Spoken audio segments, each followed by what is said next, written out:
ಎಕ್ಸ್‌ಪ್ರೆಸ್‌ಗೆ ಸ್ವಾಗತ. ನಾನು ವಿಸ್ಮಿತಾ ಬೆಳ್ಳಿಯಪ್ಪ. ಅಮರನಾಥ ಸನ್ನಿಧಿಯಲ್ಲಿ ಮೇಘಸ್ಫೋಟ ಆಗಿದ್ದು ಹೇಗೆ? ಜಲಪ್ರಳಯದಲ್ಲಿ ಸಿಲುಕಿ ಕನ್ನಡಿಗರು ವಿಲವಿಲ ಅಂತಿದ್ದು ಹೇಗೆ? ಕರುನಾಡಲ್ಲಿ ಮಹಾಮಳೆ ಸೃಷ್ಟಿಸಿರೋ ಅವಾಂತರಗಳು ಏನು? ವರುಣಾಘಾತಕ್ಕೆ ಕರಾವಳಿ ಜನರು ಕಂಗಾಲಾಗಿದ್ದು ಹೇಗೆ? ನದಿ ನಡುವೆ ಬೋಟು ಸಿಲುಕಿ ಜನರು ಒದ್ದಾಡಿದ್ದು ಎಲ್ಲಿ? ದೇವಭೂಮಿಯಲ್ಲಿ ಮೇಘಸ್ಫೋಟ ಮರಣ ಮೃದಂಗ ಬಾರಿಸಿದ್ದು ಹೇಗೆ? ಅಮರನಾಥನ ನಾಡಲ್ಲಿ ಯಾತ್ರಿಕರು ಸಿಲುಕಿ ಒದ್ದಾಡ್ತಿರೋದು ಹೇಗೆ? ಸಂಕಷ್ಟದ ಸುಳಿಯಲ್ಲಿ ಸಿಲುಕಿರೋರ ರಕ್ಷಣಾ ಕಾರ್ಯ ಹೇಗಿದೆ? ಇದೆಲ್ಲವನ್ನ ನೋಡೋಣ ಬಾನ ಸುನಾಮಿ ಎಕ್ಸ್‌ಪ್ರೆಸ್‌ನಲ್ಲಿ. ಜಮ್ಮು ಕಾಶ್ಮೀರದ ಅಮರನಾಥದಲ್ಲಿ ಮೇಘಸ್ಫೋಟ ಆಗ್ತಾ ಇದ್ದಂತೆ ರಕ್ಷಣಾ ಪಡೆ ಅಲರ್ಟ್ ಆಗಿದೆ. ಅಮರನಾಥ ಯಾತ್ರಾರ್ಥಿಗಳ ರಕ್ಷಣೆ ಎನ್ಡಿಆರ್ಎಫ್, ಎಸ್ಡಿಆರ್ಎಫ್, ಬಿಎಸ್ಎಫ್ ಮತ್ತು ಜಮ್ಮು ಕಾಶ್ಮೀರದ ಪೊಲೀಸರು ರಕ್ಷಣಾ ಕಾರ್ಯದಲ್ಲಿ ತೊಡಗಿದ್ದಾರೆ. ಅಮರನಾಥ್ ಯಾತ್ರಾರ್ಥಿಗಳನ್ನ ಹರಸಾಹಸ ಪಟ್ಟು ರಕ್ಷಿಸುತ್ತಿದ್ದಾರೆ. ಜಮ್ಮು ಕಾಶ್ಮೀರದ ಲೆಫ್ಟಿನೆಂಟ್ ಜನರಲ್ ಮನೋಜ್ ಸಿನ್ಹಾ ಕಾರ್ಯಾಚರಣೆ ಮೇಲೆ ನಿಗಾ ವಹಿಸಿದ್ದಾರೆ. ಯಾತ್ರಿಕರನ್ನ ಸೇಫ್ ಜಾಗಕ್ಕೆ ಏರ್ಲಿಫ್ಟ್ ಮಾಡಲಾಗ್ತಿದೆ.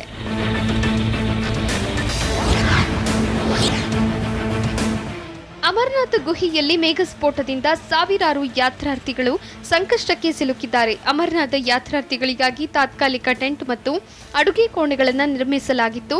ದಿಢೀರ್ ಪ್ರವಾಹದಿಂದ ಎಲ್ಲ ಜಲಾಸುರನ ಪಾಲಾಗಿದೆ. ಹೀಗಾಗಿ ಅಮರನಾಥ ಯಾತ್ರಿಗಳು ಆಹಾರವಿಲ್ಲದೆ ಪರದಾಡ್ತಿದ್ದಾರೆ, ಇರೋಕೆ ಜಾಗವಿಲ್ಲದೆ ಒದ್ದಾಡ್ತಿದ್ದಾರೆ.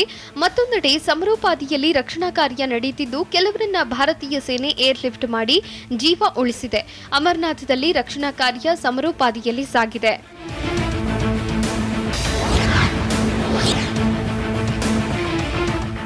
ಜಮ್ಮು ಕಾಶ್ಮೀರದಲ್ಲಿ ಮೇಘಸ್ಫೋಟದ ದುರಂತದ ಬಳಿಕ ಅಮರನಾಥ ಯಾತ್ರೆಗೆ ಬ್ರೇಕ್ ಹಾಕಲಾಗಿದೆ.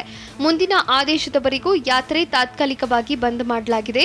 ಮತ್ತೊಂದು ಕಡೆ ಅಮರನಾಥ ಯಾತ್ರಿಗಳ ಸಂಬಂಧಿಕರಿಗೆ ಮಾಹಿತಿ ನೀಡಲು ಹೆಲ್ಪ್ ಲೈನ್ ಆರಂಭಿಸಲಾಗಿದೆ. ಎನ್ಡಿಆರ್ಎಫ್ ಕಾಶ್ಮೀರ ವಿಭಾಗ ಅಮರನಾಥ ದೇಗುಲ ಕಡೆಯಿಂದ ಹೆಲ್ಪ್ ಲೈನ್ ಆರಂಭಿಸಲಾಗಿದೆ. ಯಾತ್ರಾರ್ಥಿಗಳನ್ನ ಸೇಫ್ ಜಾಗಗಳಿಗೆ ಶಿಫ್ಟ್ ಮಾಡುವುದಕ್ಕೆ ಭಾರತೀಯ ಸೇನಾಪಡೆ ಕಾರ್ಯನಿರ್ವಹಿಸ್ತಾ ಇದೆ.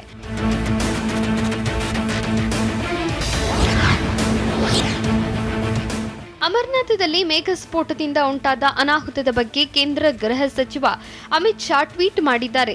ಜನರ ಜೀವ ಉಳಿಸೋದೇ ನಮ್ಮ ಮುಖ್ಯ ಕೆಲಸ ಅಂತ ಟ್ವೀಟ್ ಮೂಲಕ ಹೇಳಿದ್ದಾರೆ. ಅಲ್ಲದೆ ಅಮರನಾಥ ಗುಹೆಯಲ್ಲಿ ಮೇಘಸ್ಫೋಟದಿಂದ ಉಂಟಾದ ಹಠಾತ್ ಪ್ರವಾಹಕ್ಕೆ ಸಂಬಂಧಿಸಿದಂತೆ ಜಮ್ಮು ಮತ್ತು ಕಾಶ್ಮೀರ ಲೆಫ್ಟಿನೆಂಟ್ ಗವರ್ನರ್ ಮನೋಜ್ ಸಿನ್ಹಾ ಜೊತೆ ಮಾತನಾಡಿದ್ದೇನೆ. ಎಲ್ಲಾ ರೀತಿಯಲ್ಲೂ ರಕ್ಷಣಾ ಕಾರ್ಯ ನಡೆಯುತ್ತಿದೆ ಅಂತ ಅಮಿತ್ ಶಾ ಟ್ವೀಟ್ ಮೂಲಕ ಮಾಹಿತಿ ನೀಡಿದ್ದಾರೆ.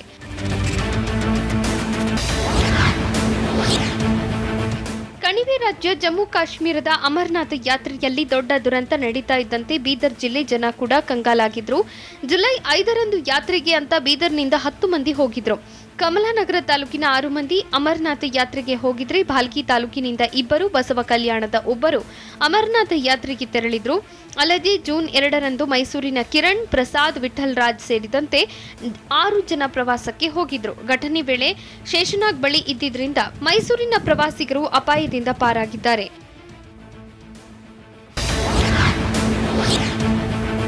ಜಮ್ಮು ಕಾಶ್ಮೀರದ ಅಮರನಾಥ ಗುಹೆ ಬಳಿ ಬಾನ ಸುನಾಮಿಗೆ ನೂರಾರು ಭಕ್ತರು ಕೊಚ್ಚಿಕೊಂಡು ಹೋಗಿದ್ದಾರೆ. ಜಲಪ್ರಳಯದಲ್ಲಿ ಕೊಚ್ಚಿ ಹೋಗಿರೋರು ಮಧ್ಯ ಕರ್ನಾಟಕದ ಯಾತ್ರಿಗಳು ಇದ್ದಾರೆ ಅನ್ನೋ ಶಂಕೆ ಇದೆ. ಹೀಗಾಗಿ ರಾಜ್ಯ ಸರ್ಕಾರ ಹೆಲ್ಪ್ ಲೈನ್ ನಂಬರ್ ಆರಂಭಿಸಿದೆ. ಕರ್ನಾಟಕದ ಯಾತ್ರಿಕರ ಸಂಪರ್ಕಿಸಲು ಹೆಲ್ಪ್ ಲೈನ್ ನಂಬರ್ ಬಿಡುಗಡೆ ಮಾಡಿದ್ದು 080010702234 0676 ಸಂಖ್ಯೆಗೆ ಯಾತ್ರಿಕರು ಫೋನ್ ಮಾಡಬಹುದಾಗಿದೆ.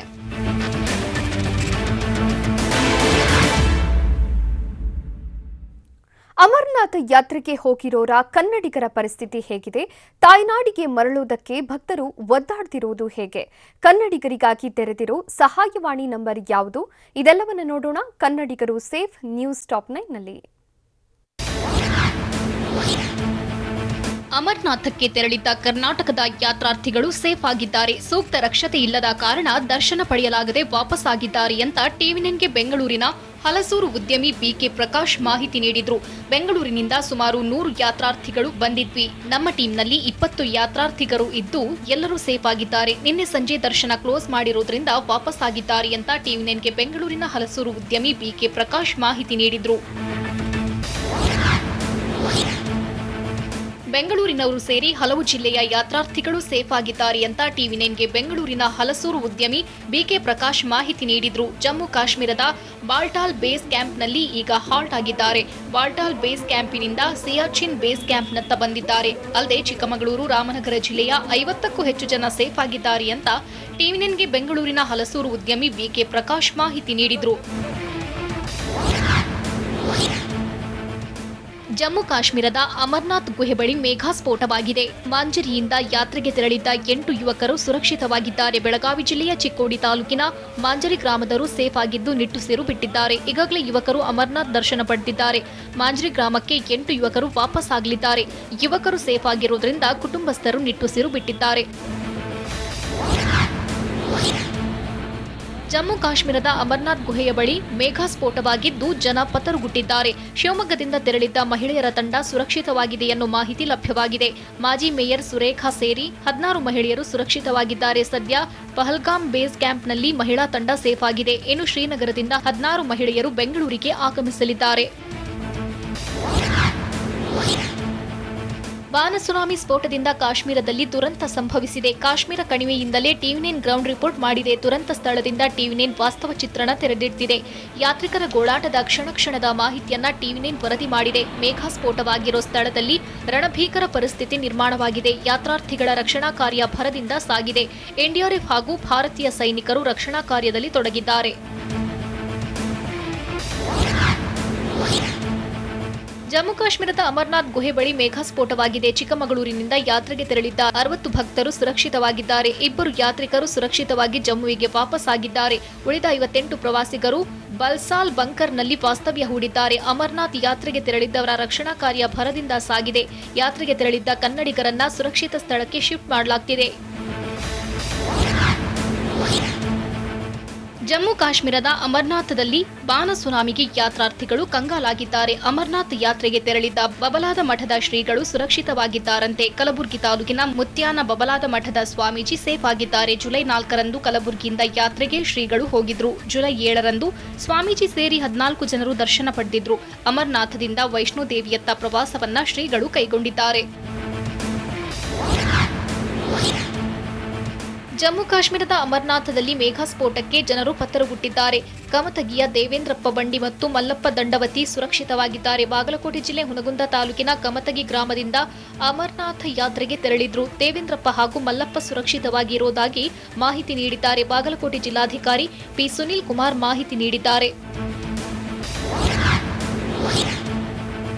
ಜಮ್ಮು ಕಾಶ್ಮೀರದ ಅಮರ್ನಾಥ ಯಾತ್ರೆಗೆ ತೆರಳಿರೋರು ಸಂಕಷ್ಟಕ್ಕೆ ಸಿಲುಕಿದ್ದಾರೆ. ಕರ್ನಾಟಕ ರಾಜ್ಯದ 350 ಯಾತ್ರಿಕರು ಸಿಲುಕಿರುವ ಬಗ್ಗೆ ಮಾಹಿತಿ ಲಭ್ಯವಾಗಿದೆ. ರಾಜ್ಯ ಸರ್ಕಾರದ ಸಹಾಯವಾಣಿಗೆ ಈವರೆಗೆ 48 ಕರೆ ಬಂದಿವೆ. ನೆಟ್ವರ್ಕ್ ಸಮಸ್ಯೆಯಿಂದ ಕೇವಲ 48 ಕರೆಗಳನ್ನು ಮಾತ್ರ ಸ್ವೀಕಾರ ಮಾಡಲಾಗಿದೆ. ಯಾತ್ರಿಕರನ್ನ ಸುರಕ್ಷಿತವಾಗಿ ತವರಿಗೆ ಕರೆತರೋ ಕೆಲಸವಾಗ್ತಿದೆ.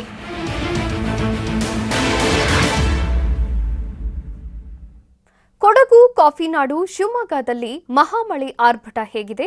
ನದಿ ನಡುವೆ ಬೋಟ್ ಸಿಲುಕಿ ಜನರು ಒದ್ದಾಡಿದ್ದು ಹೇಗಿತ್ತು? ವಿಶ್ವವಿಖ್ಯಾತ ಜೋಗ್ ಫಾಲ್ಸ್ ವೈಭವ ಕಣ್ಮನ ಸೆಳೀತಿರೋದು ಹೇಗೆ? ಇದೆಲ್ಲವನ್ನ ನೋಡೋಣ ರಕ್ಕಸ ಮಳೆ ಎಕ್ಸ್‌ಪ್ರೆಸ್‌ನಲ್ಲಿ. ಮಂಜಿನಗರಿ ಕೊಡಗು ಜಿಲ್ಲೆಯಲ್ಲಿ ಮಹಾಮಳೆ ಅಬ್ಬರಿಸಿ ಬೊಬ್ಬರಿಯುತ್ತಿದೆ. ಉಕ್ಕಿ ಹರಿಯುವ ಕಾವೇರಿ ನದಿಯಲ್ಲಿ ಬೋಟು ಸಿಲುಕಿತ್ತು. ಕೊಡಗು ಜಿಲ್ಲೆ ಕುಶಾಲನಗರ ತಾಲೂಕಿನ ದುಬಾರಿಯಲ್ಲಿ ಬೋಟು ಸಿಲುಕಿ ಜನರು ಕಂಗಾಲಾಗಿದ್ರು. ರಾಫ್ಟಿಂಗ್ ಸಿಬ್ಬಂದಿಗಿಂದ ಬೋಟ್ನಲ್ಲಿದ್ದವರನ್ನ ರಕ್ಷಿಸಿದ್ರು. ತುಂಬಿ ಹರಿಯುತ್ತಿದ್ದ ನದಿ ನಡುವೆ ಬೋಟ್ ಆಫ್ ಆಗಿತ್ತು. ಕಾವೇರಿ ನದಿಯ ಮಧ್ಯದಲ್ಲಿ ಮರದ ಕೊಂಬೆ ಹಿಡಿದು ಪರದಾಡಿದ್ರು. ದುಬಾರಿ ಆನೆ ಕ್ಯಾಂಪ್ನಿಂದ ಹಾಡಿ ಜನರು ತೆರಳುತ್ತಿದ್ದ ವೇಳೆ ಬೋಟು ಸಿಲುಕಿ ಪರದಾಡಿದ್ರು. ಕೊಡಗು ಜಿಲ್ಲೆಯಲ್ಲಿ ಭೂಕಂಪನದ ಜೊತೆಗೆ ಮಹಾಮಳೆ ಜೋರಾಗಿದೆ. ಕಳೆದ 1 ವಾರದಿಂದ ಬಿಟ್ಟು ಬಿಡದೆ ಕಾಡುತ್ತಿರೋ ವರುಣ ಕೊಡಗಿನಲ್ಲಿ ಅವಾಂತರಗಳನ್ನೇ ಸೃಷ್ಟಿಸಿದ್ದಾನೆ. ಮಳೆಗಿಂದ ಜನ ಪರದಾಡ್ತಿದ್ದಾರೆ. ಈ ನಡುವೆ ಮಡಿಕೇರಿ ತಾಲೂಕಿನ 1ನೇ ಮೊಣ್ಣಂಗೇರಿ ಗ್ರಾಮದಲ್ಲಿ ಮನೆಯೊಂದು ಕುಸಿದಿದೆ. ಅರಿಮಂಡ ಸುಬ್ರಹ್ಮಣಿ ಎಂಬುವವರಿಗೆ ಸೇರಿದ ಮನೆ ಇದಾಗಿದ್ದು, ಮನೆಯಲ್ಲಿ ಯಾರೂ ಇಲ್ಲದಿದ್ದರಿಂದ ಅನಾಹುತ ತಪ್ಪಿದೆ. ಮಂಚಿನಗರಿ ಕೊಡಗಿನಲ್ಲಿ ರಕ್ಕಸ ಮಳೆ ಹೊಡೆತಕ್ಕೆ ಪ್ರವಾಹದ ಭೀತಿ ಶುರುವಾಗಿದೆ. ಕೊಡಗಿನಲ್ಲಿ ನದಿಗಳ ಆರ್ಭಟ ಜೋರಾಗಿದೆ. ಭೀಕರ ಪ್ರವಾಹದ ಜೊತೆಗೆ ಅಪಾಯದ ಮಟ್ಟ ಮೀರಿ ನದಿಗಳು ಹರಿಯುತ್ತಿವೆ.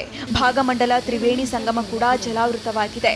ಮಡಿಕೇರಿ ತಾಲೂಕಿನ ಕೊಟ್ಟಮುಡಿ ಹಾಗೂ ಚೆರಿಯ ಪರಂಬು ವ್ಯಾಪ್ತಿಯ ಜನ ನೆರೆ ಭೀತಿಯಲ್ಲಿ ದಿನ ಕಳೆದಿದ್ದಾರೆ. ಮತ್ತೊಂದು ಕಡೆ ಜಿಲ್ಲಾಡಳಿತವು ಫುಲ್ ಅಲರ್ಟ್ ಆಗಿದ್ದು ಜನರನ್ನ ಸುರಕ್ಷಿತ ಸ್ಥಳಕ್ಕೆ ಶಿಫ್ಟ್ ಮಾಡಲಾಗುತ್ತಿದೆ. ಆಕಾಶವೇ ರಂಧ್ರ ಬಿದ್ದಂತೆ ಸುರಿಯುತ್ತಿರೋ ಮಳೆಗೆ ಜನರು ವಿಲವಿಲ ಅಂತಿದ್ದಾರೆ. ವರುಣನ ರೌದ್ರಾವತಾರಕ್ಕೆ ಕೊಡಗಿನ ಜನರಿಗೆ 2018ರ ಪ್ರವಾಹ ಕಣ್ಮುಂದೆ ಬಂದಂತೆ ಆಗ್ತಿದೆ. ಕೆಲವರು ಮತ್ತೆ ಜೀವ ಕೈಯಲ್ಲಿಡಿದು ಬದುಕಿದ್ದಾರೆ. ಈ ನಡುವೆ ಜಲದಾಳಿಗೆ ಮಡಿಕೇರಿ ತಾಲೂಕಿನ ಕೊಯನಾಡು ಬಳಿಯ ಕಿಂಡಿ ಆಣೆಕಟ್ಟಿನ ತಡೆಗೋಡೆಗೆ ಹಾನಿಯಾಗಿದೆ. ಪಯಸ್ವಿನಿ ನದಿಗೆ ಕಟ್ಟಲಾಗಿರುವ ಕಿಂಡಿ ಆಣೆಕಟ್ಟು ಇದಾಗಿದ್ದು ಕುಸಿದು ಬೀಳುವ ಆತಂಕ ಮನೆ ಮಾಡಿದೆ. ಮಲೆನಾಡು ಶಿವಮೊಗ್ಗ ಜಿಲ್ಲೆಯಲ್ಲಿ ಮಳೆ ಧೋ ಅಂತ ಸುರಿಯುತ್ತಿದೆ. ಭಾರೀ ವರ್ಷಧಾರೆಗೆ ಜಲಪಾತಗಳಿಗೆ ಜೀವ ಕಳೆ ಬಂದಿದೆ. ವಿಶ್ವವಿಖ್ಯಾತ ಜೋಗ ಫಾಲ್ಸ್ ವೈಭವ ನೋಡಲು ಪ್ರವಾಸಿಗರ ದಂಡೆ ಹರಿದು ಬರ್ತಿದೆ. ಸಂಜೆ ದಟ್ಟ ಇಬ್ಬನಿ ಆವರಿಸಿದ್ದು ಜೋಗ ಫಾಲ್ಸ್ ವೈಭವ ಎಲ್ಲರ ಕಣ್ಮನ ಸೆಳೆಯುತ್ತಿತ್ತು.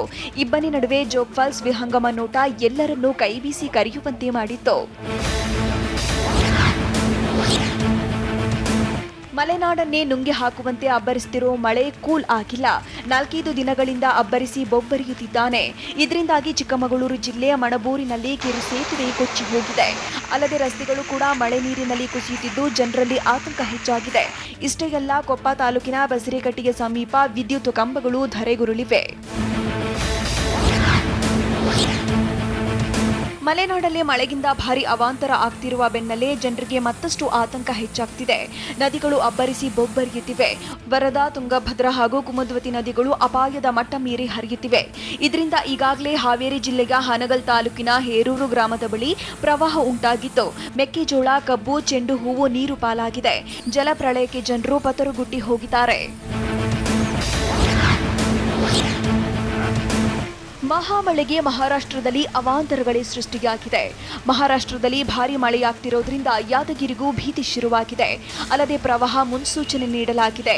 ಯಾದಗಿರಿ ಜಿಲ್ಲಾ ಪೊಲೀಸರು ಪ್ರವಾಹದ ಎಚ್ಚರಿಕೆ ನೀಡಿದ್ದಾರೆ.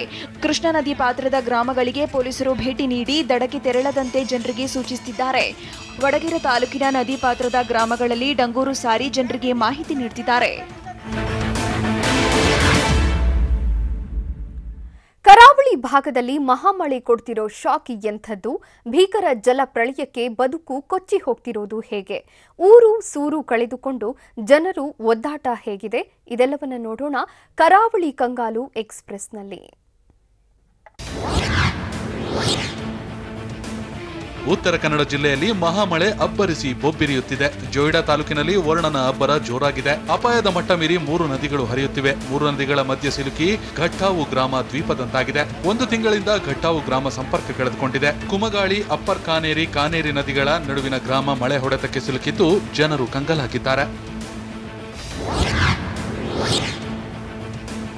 ಉತ್ತರ ಕನ್ನಡ ಜಿಲ್ಲೆಯಲ್ಲಿ ರಣಮಳೆ ಅಬ್ಬರಿಸಿ ಬೊಬ್ಬರಿಯುತ್ತಿದೆ. ಮಳೆಗಾಲ ಬಂದ್ರೆ 6 ತಿಂಗಳು ನಾಡಿನ ಸಂಪರ್ಕ ಕಡಿತವಾಗುತ್ತೆ ಅಂತ ಗ್ರಾಮದ ಜನರು ಅಳಲು ತೋಡಿಕೊಂಡ್ರು. ಆರೋಗ್ಯ ಸಮಸ್ಯೆ ಆದ್ರೆ ಸಾಯೋದೊಂದೇ ಬಾಕಿ. ಸೇತುವೆಗಾಗಿ ಹಲವು ಬಾರಿ ಮನವಿ ಮಾಡಿದರೂ ಸ್ಪಂದಿಸಿಲ್ಲ. ನಮ್ಮ ಪರಿಸ್ಥಿತಿಯನ್ನ ಕೇಳುವವರು ಯಾರೂ ಇಲ್ಲ. ಯಾವೊಬ್ಬ ಅಧಿಕಾರಿಯೂ ಜನಪ್ರತಿನಿಧಿಗಳು ಗ್ರಾಮಕ್ಕೆ ಬಂದಿಲ್ಲ ಅಂತ ಅಧಿಕಾರಿಗಳ ವಿರುದ್ಧ ಸ್ಥಳೀಯ ನಿವಾಸಿ ರವಿದಾಸ್ ಆಕ್ರೋಶ ಹೊರಹಾಕಿದ್ರು.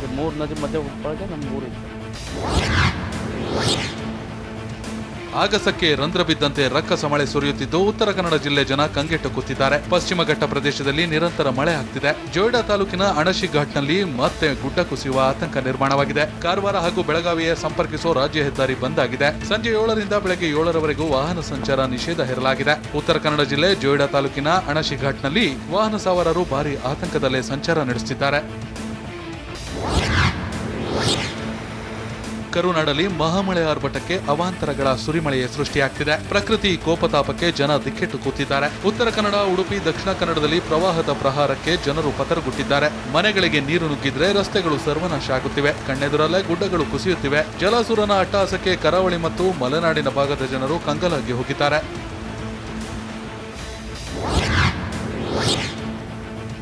ಉಡುಪಿ ಜಿಲ್ಲೆಯಲ್ಲಿ ಮಳೆರಾಯ ಅಬ್ಬರಿಸಿ ಬೊಬ್ಬರಿಯುತ್ತಿದ್ದಾನೆ. ಕರಾವಳಿ ಭಾಗದಲ್ಲಿ ಭಾರಿ ಮಳೆಯಾಗುತ್ತಿದ್ದು ರೆಡ್ ಅಲರ್ಟ್ ಘೋಷಣೆ ಮಾಡಲಾಗಿದೆ. ಕುಂದಾಪುರದ ವಣ್ಸೆ ಹೋಬಳಿ ಬಳಿ ಗುಡ್ಡ ಕುಸಿತವಾಗಿದೆ. ಮುದ್ರಾಡಿ ಹೇಮಣ್ಣ ಮೆಟ್ಟಕಲ್ಲು ಮನೆ ಸಮೀಪ ಗುಡ್ಡ ಜರಿದಿದೆ. ಗುಡ್ಡ ಕುಸಿತ ತಡೆಗೆ ಟಾರ್ಪಲ್ ಹಾಕಿ ತಾತ್ಕಾಲಿಕ ವ್ಯವಸ್ಥೆ ಮಾಡಲಾಗಿದೆ. ಜನರನ್ನ ಸುರಕ್ಷಿತ ಸ್ಥಳಕ್ಕೆ ಸ್ಥಳಾಂತರ ಕೂಡ ಮಾಡಲಾಗ್ತಿದೆ.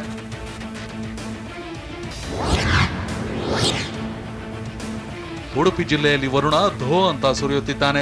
ರಣಚಂಡಿ ಮಳೆ ಜನರನ್ನ ವಿಲವಿಲ ಅನ್ನುವಂತೆ ಮಾಡಿದೆ. ಗಂಡಸರು ಎಲ್ಲಿಗೆ ಬೇಕಾದ್ರೂ ಹೋಗ್ತಾರೆ, ನಾವೇನು ಮಾಡೋದು ಅಂತ ಉಡುಪಿಯ ಬೈಂದೂರಿನಲ್ಲಿ ಸಂಕಷ್ಟಕ್ಕೆ ಸಿಲುಕಿದ ಮಹಿಳೆಯರು ಗೋಳಾಡಿದ್ರು. ನಿರಂತರ ಮಳೆಯಿಂದಾಗಿ ಸಾಲುಬುಡ ಗ್ರಾಮ ದ್ವೀಪದಂತಾಗಿತ್ತು. ನೀರಿನ ಪ್ರವಾಹವು ಇಂದು ಸ್ವಲ್ಪ ಮಟ್ಟಿಗೆ ಕಡಿಮೆಯಾಗಿದ್ದು ಮಹಿಳೆಯರು ಮನೆ ಸ್ವಚ್ಛ ಮಾಡೋ ಕಾರ್ಯದಲ್ಲಿ ತೊಡಗಿದ್ರು.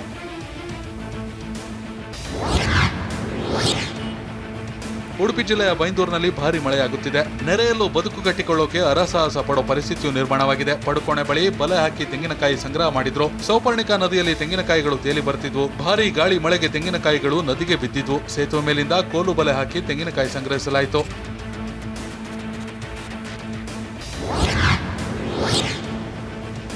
ಉಡುಪಿ ಜಿಲ್ಲೆಯಲ್ಲಿ ಮುಂದುವರಿದ ವರುಣನ ಅಬ್ಬರಕ್ಕೆ ಜನರು ಪತರುಗುಟ್ಟಿ ಹೋಗಿದ್ದಾರೆ. ಸಮುದ್ರ ತೀರದಲ್ಲಿ ರಾಕ್ಷಸ ಅಲೆಗಳ ಆರ್ಭಟ ಜೋರಾಗಿದೆ. ಸಮುದ್ರಕ್ಕೆ ಇಳಿಯದಂತೆ ಮೀನುಗಾರರಿಗೆ ಸೂಚನೆ ನೀಡಲಾಗಿದೆ. ಇನ್ನು ಎಚ್ಚರಿಕೆಗೂ ಲೆಕ್ಕಿಸದೆ ಮೀನುಗಾರಿಕೆ ದೋಣಿಗಳು ಸಮುದ್ರಕ್ಕೆ ಇಳಿದಿದ್ವು. ದೈತ್ಯ ಅಲೆಗಳ ನಡುವೆ ನಾಡ ದೋಣಿಗಳ ಏರಿಳಿತ ಜೋರಾಗಿತ್ತು. ಮತ್ತೊಂದೆಡೆ ಉಡುಪಿಯ ಮರವಂತೆ ಬೀಚ್ನಲ್ಲಿ ಪ್ರವಾಸಿಗರು ಹುಚ್ಚಾಟ ಆಡಿದ್ದಾರೆ. ಮರವಂತೆ ಬೀಚ್ನ ದಡದಲ್ಲಿ ನಿಂತು ಸೆಲ್ಫಿಗೆ ಪೋಸ್ ಕೊಟ್ಟು ಎಂಜಾಯ್ ಮಾಡಿದ್ದಾರೆ.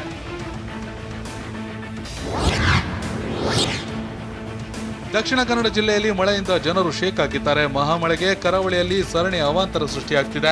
ಮಂಗಳೂರು ಸಮೀಪದ ಕಣ್ಣೂರು ಬಳಿಯ ಬಲ್ಲೂರಿನಲ್ಲಿ ಏಕಾಏಕಿ ಗುಡ್ಡ ಕುಸಿದು ಮನೆಗಳಿಗೆ ಹಾನಿಯಾಗಿದೆ. ಗುಡ್ಡ ಕುಸಿತದಿಂದ 15ಕ್ಕೂ ಹೆಚ್ಚು ಮನೆಗಳು ಅಪಾಯದಲ್ಲಿವೆ. ಆತಂಕದಲ್ಲಿ ಜನ ಕಾಲ ಕಳೆಯುವ ಪರಿಸ್ಥಿತಿ ನಿರ್ಮಾಣವಾಗಿದೆ. ಎಲ್ಲರನ್ನೂ ಸುರಕ್ಷಿತ ಸ್ಥಳಕ್ಕೆ ಸ್ಥಳಾಂತರಿಸಲು ಮನವಿ ಮಾಡಲಾಗಿದೆ.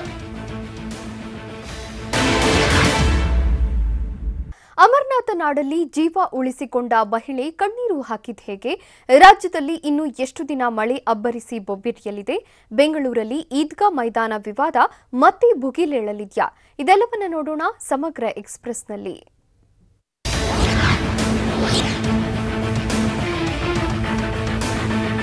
ಜಮ್ಮು ಕಾಶ್ಮೀರದ ಅಮರನಾಥದಲ್ಲಿ ಸಂಭವಿಸಿರೋ ಭೀಕರ ಜಲಪ್ರಳಯದಲ್ಲಿ ಜೀವ ಉಳಿಸಿಕೊಂಡಿರೋ ಕನ್ನಡಿಗ ಯಾತ್ರಿಗಳು ಕಣ್ಣೀರಿಟ್ಟಿದ್ದಾರೆ. ಸರಿಯಾಗಿ ನಿದ್ದೆ ಇಲ್ಲ, ಊಟ ಮಾಡಿಲ್ಲ, ಇಂಥ ಪರಿಸ್ಥಿತಿ ಯಾರಿಗೂ ಬರಬಾರದು ಅಂತ ಮಹಿಳೆಯೊಬ್ಬರು ಗೋಳಾಡಿದ್ರು. ಇಷ್ಟೇ ಅಲ್ಲ, ಏಕಾಏಕಿ ಹರಿದು ಬಂದ ನೀರಿನಲ್ಲಿ ಸುಮಾರು 15 ಜನ ಕೊಚ್ಚಿಕೊಂಡು ಹೋದ್ರು. ಮಣ್ಣು ನಿರಂತರವಾಗಿ ಕುಸಿಯುತ್ತಿತ್ತು. ನಾವು ಕೂಡ ಜಲಸಮಾಧಿ ಆಗ್ತಾ ಇದ್ವಿ ಅಂತ ಭಕ್ತರು ನೋವು ತೋಡಿಕೊಂಡ್ರು.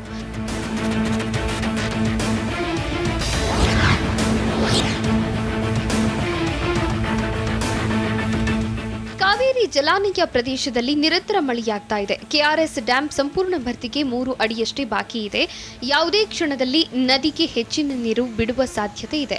ಈ ಬಗ್ಗೆ ಕಾವೇರಿ ನೀರಾವರಿ ನಿಗಮದ ಅಧಿಕಾರಿಗಳು ಎಚ್ಚರಿಕೆ ನೀಡಿದ್ದಾರೆ. ರಾಂಪುರ ಗ್ರಾಮದಲ್ಲಿ ಡಂಗೂರ ಸಾರುವ ಮೂಲಕ ನದಿ ಪಾತ್ರದ ಜನರಿಗೆ ಎಚ್ಚರಿಕೆ ರವಾನಿಸಲಾಗಿದೆ. ಮಂಡ್ಯ ಜಿಲ್ಲೆ ಶ್ರೀರಂಗಪಟ್ಟಣ ತಾಲೂಕಿನ ರಾಂಪುರ ಗ್ರಾಮದಲ್ಲಿ ನದಿಗೆ ಇಳಿಯದಂತೆ, ಜಾನುವಾರು ಬಿಡದಂತೆ ಸೂಚನೆ ನೀಡಲಾಗಿದೆ.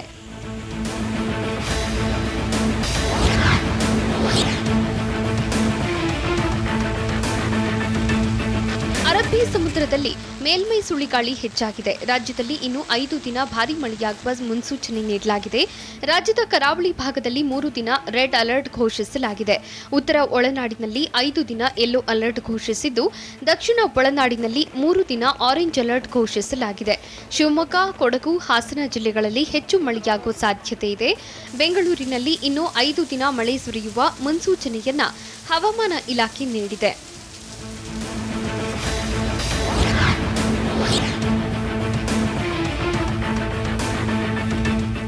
ಕೊಡಗಿನಾದ್ಯಂತ ವರುಣನ ಆರ್ಭಟ ಜೋರಾಗಿದ್ದು ಜಿಲ್ಲಾಡಳಿತ ಅಲರ್ಟ್ ಆಗಿದೆ. ಶಾಲಾ ಕಾಲೇಜುಗಳಿಗೆ ರಜೆ ಘೋಷಣೆ ಮಾಡಿ ಜಿಲ್ಲಾಧಿಕಾರಿ ಡಾಕ್ಟರ್ ಬಿಸಿ ಸತೀಶ್ ಆದೇಶಿಸಿದ್ದಾರೆ. ಜಿಲ್ಲೆಯಲ್ಲಿ ಅಪಾಯದ ಮಟ್ಟ ಮೀರಿ ನದಿಗಳು ಹರಿಯುತ್ತಿವೆ. ಭಾಗಮಂಡಲದ ತ್ರಿವೇಣಿ ಸಂಗಮ ಕೂಡ ಜಲಾವೃತವಾಗಿದೆ. ಮಡಿಕೇರಿ ತಾಲೂಕಿನ ಕೊಟ್ಟಮುಡಿ, ಚೆರಿಯಪರಂಬು ವ್ಯಾಪ್ತಿಯಲ್ಲಿ ಪ್ರವಾಹದ ಆತಂಕ ಶುರುವಾಗಿದೆ. ಪ್ರವಾಹದ ಪ್ರಹಾರಕ್ಕೆ ಸಿಲುಕಿ ಮಂಜಿನ ನಗರಿ ಜನರು ಒದ್ದಾಡುತ್ತಿದ್ದಾರೆ.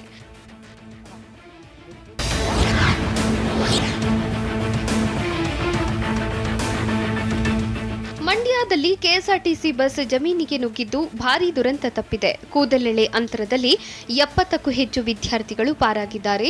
ಮಂಡ್ಯ ತಾಲೂಕಿನ ದುದ್ದ ಗ್ರಾಮದ ಸಮೀಪ ಘಟನೆ ನಡೆದಿದೆ. ಟ್ರ್ಯಾಕ್ಟರ್ಗೆ ಡಿಕ್ಕಿ ತಪ್ಪಿಸಲು ಹೋಗಿ ಬಸ್ ನಿಯಂತ್ರಣ ತಪ್ಪಿದೆ. ಮೇಲುಕೋಟೆಯಿಂದ ಮಂಡ್ಯಗೆ ಬರ್ತಾ ಇದ್ದ ಕೆಎಸ್ಆರ್ಟಿಸಿ ಬಸ್ ಅಪಘಾತವಾಗಿದ್ದು ಬಸ್ ಚಾಲಕನ ಸಮಯ ಪ್ರಜ್ಞೆಯಿಂದ ದೊಡ್ಡ ದುರಂತ ತಪ್ಪಿದೆ. ಶಿವಳ್ಳಿ ಪೊಲೀಸ್ ಠಾಣಾ ವ್ಯಾಪ್ತಿಯಲ್ಲಿ ಘಟನೆ ನಡೆದಿದೆ.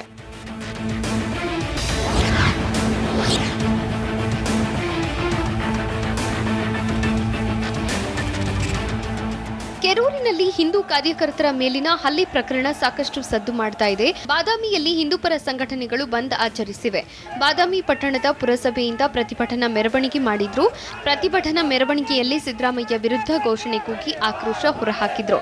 ಹಿಂದೂಗಳನ್ನ ಕಡೆಗಣಿಸುವ ಸಿದ್ದರಾಮಯ್ಯಗೆ ಧಿಕ್ಕಾರ ಎಂದು ಕೂಗಿದ್ರು. ಅಲ್ಲದೆ ಹಿಂದೂಗಳ ಮೇಲೆ ಹಲ್ಲೆಗೈದ ಆರೋಪಿಗಳ ಬಂಧನಕ್ಕೆ ಆಗ್ರಹಿಸಿದ್ರು.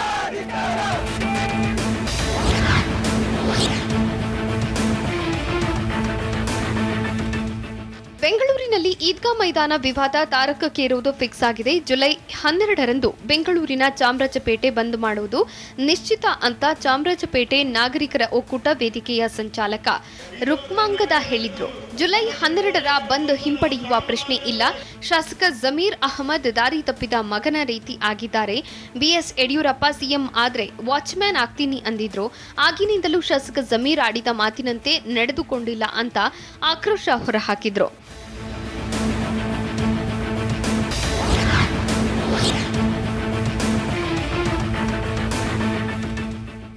ದಾವಣಗೆರೆಯಲ್ಲಿ ಸಿದ್ದರಾಮೋತ್ಸವ ನಡೆಸಲು ಸಕಲ ತಯಾರಿ ಮಾಡಿಕೊಳ್ಳಲಾಗುತ್ತಿದೆ.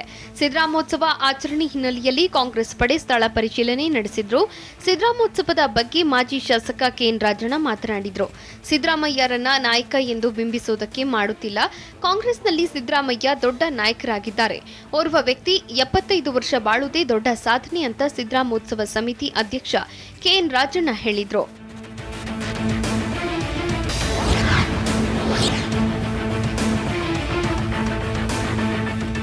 ಮಂಗಳೂರಿನಲ್ಲಿ ಟಿವಿ9 ವತಿಯಿಂದ 4ನೇ ಬಾರಿಗೆ ಎಜುಕೇಷನ್ ಸಮಿಟ್ ಆಯೋಜಿಸಲಾಗಿದೆ. ಮಂಗಳೂರು ನಗರ ಪೊಲೀಸ್ ಆಯುಕ್ತ ಎನ್ ಶಶಿಕುಮಾರ್ ಸಮಿಟ್ಗೆ ಚಾಲನೆ ನೀಡಿದ್ರು. ದೇಶದ ನಂಬರ್ 1 ನ್ಯೂಸ್ ನೆಟ್ವರ್ಕ್ ಟಿವಿ9ನಿಂದ ಸಮಿಟ್ ಆಯೋಜಿಸಲಾಗಿದೆ. ಎಂಜಿ ರಸ್ತೆಯಲ್ಲಿರುವ ಟಿಎಂಎ ಪೈ ಹಾಲ್ನಲ್ಲಿ ಆಯೋಜನೆ ಮಾಡಲಾಗಿದೆ. ಎಜುಕೇಷನ್ ಸಮಿಟ್ನಲ್ಲಿ ಪ್ರತಿಷ್ಠಿತ ಶಿಕ್ಷಣ ಸಂಸ್ಥೆಗಳು ಭಾಗಿಯಾಗಿದ್ದು ನಾಳೆಯೂ ಕೂಡ ಸಮಿಟ್ ನಡೆಯಲಿದೆ. ಮಂಗಳೂರಿನಲ್ಲಿ ನಡೆಯುತ್ತಿರೋ ಎಜುಕೇಷನ್ ಎಕ್ಸ್ಪೋಗೆ ಮೊದಲ ದಿನವೂ ಭರ್ಜರಿ ರೆಸ್ಪಾನ್ಸ್ ಸಿಕ್ಕಿದೆ. ನಾಳೆಯೂ ಎಕ್ಸ್ಪೋ ನಡೆಯಲಿದ್ದು ಜನರು ಸದುಪಯೋಗ ಪಡೆದುಕೊಳ್ಳಬಹುದಾಗಿದೆ.